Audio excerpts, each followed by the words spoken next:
gentleman's question was really the relation of science and spirituality, and can science prove it to some degree? And so let me just say that part of what in almost all my books, what I end up doing is there's usually an initial chapter or two that goes into definitions, like what do you mean by science and what do you mean by spirituality? And what you find is there's always 2 or 3 or 4 different meanings, and that these questions change once you point to what meaning are you talking about. So I talk about at least 2 different types of science. And we sometimes call them narrow science and broad science, or narrow science and deep science, or something like that. And there's sort of a general understanding that this is allowed. But if you look at the actual components of science, there are at least 3, and I call them the 3 wings of knowledge, the 3 wings of science. And it's not that you simply stumble around, see something, and go, oh, there it is, I've given it scientific proof. Science is a very, very specific kind of interpretive process. And it has 3 wings. And there are 3 very, very famous schools of epistemology, all of which have tried to claim that they've got it covered, but all of which are talking about one very important part. The first is an injunction. And it's always in the form something like this. If you want to know this, you must do this. So if you want to, it's raining outside. If you want to know if it's raining outside, go to the window and look. Cell has a nucleus. That seems like an obvious sort of statement to us. We didn't know that until a few hundred years ago. If you want to know whether a cell has a nucleus, 1, get a microscope. That is to say, build one. That took us 1,000,000 years to do. 2, learn how to stain a cell. 3, learn how to look down a microscope. Most people look down a microscope. They can't make sense out of anything they see. So if you want to know this, you must do this. Now that injunction, the original meaning of Thomas Kuhn's paradigm was an injunction. It wasn't a theory. And all he was saying is that scientific knowledge isn't lying around out there. It's paradigm dependent. Now, paradigm doesn't mean some theory that I can make up. It means you have to come up with an injunction that brings forth the data. And he used things like an X-ray or a battery. People never think a battery is a paradigm. Yes, the way Thomas Kuhn used it, that's exactly right. So for us, a microscope would be one. And every time you discovered a new type of injunction, you could bring forth new phenomena. Now, in a minute, I'll show you exactly why Zazen is an injunction. So meditation can be science in a broad sense. We'll come back to that in a minute. Because it very specifically fits exactly the definition of the injunction. But once you follow the injunction, then there's something called an illumination or a data or an experience. Look through the telescope, you'll have an experience. That experience, William James said, technically is called datum or data. And it really just means experience, the experience that shows up when I follow the injunction. There's a very important point to that. If you don't follow the injunction, you won't have the experience. If you don't look through Galileo's telescope, you're not going to see the moons of Jupiter. Third is some form of confirmation. I look through this telescope, I see what I think are 4 things going around Jupiter. You look through it and tell me what you see. So the third wing is confirmation, but most clever version of confirmation is Karl Popper's falsifiability.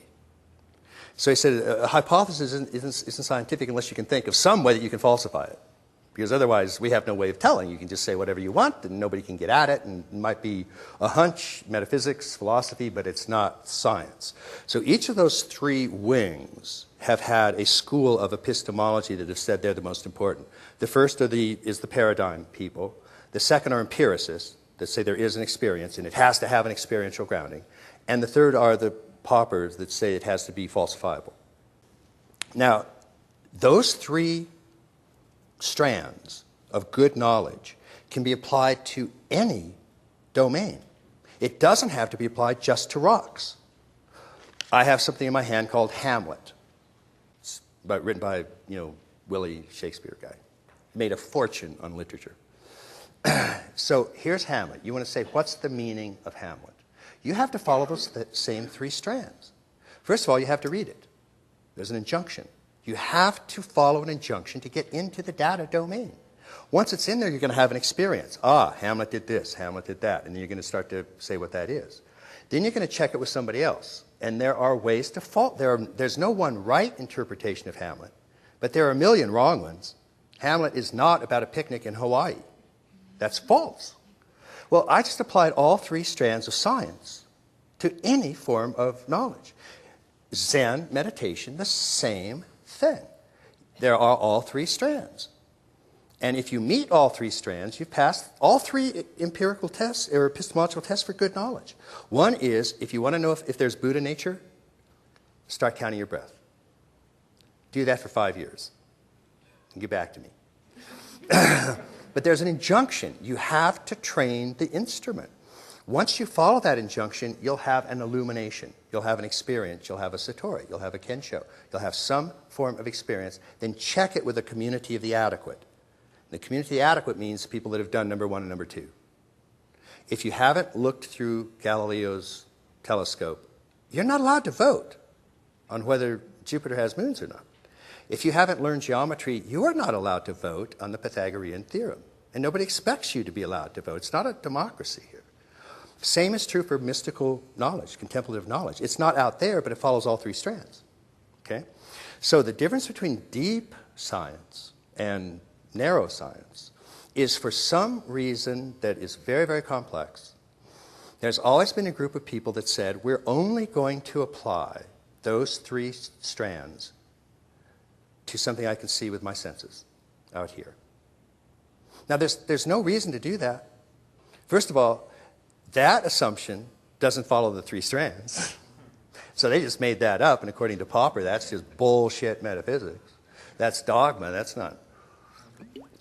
So that's that. So what we do is we say we can put those together, because narrow science, meaning science of the gross objects, shows us the right-hand quadrants.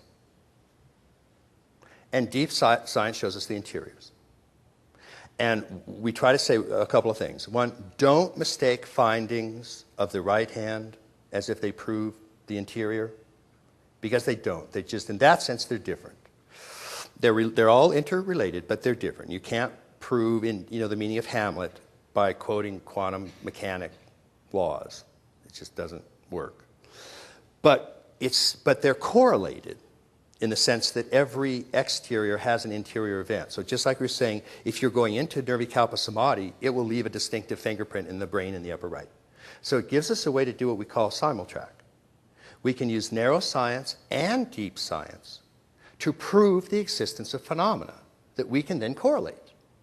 And that's really kind of a summary of what integral methodology does. And that's why it does allow us to prove the existence of phenomena in the upper right, the lower right, the upper left, the lower left, and then hook them all together in ways that start to make sense. Okay? Is that kind of a... Okay. Was that... I mean, no, nobody fell asleep. I'm so happy.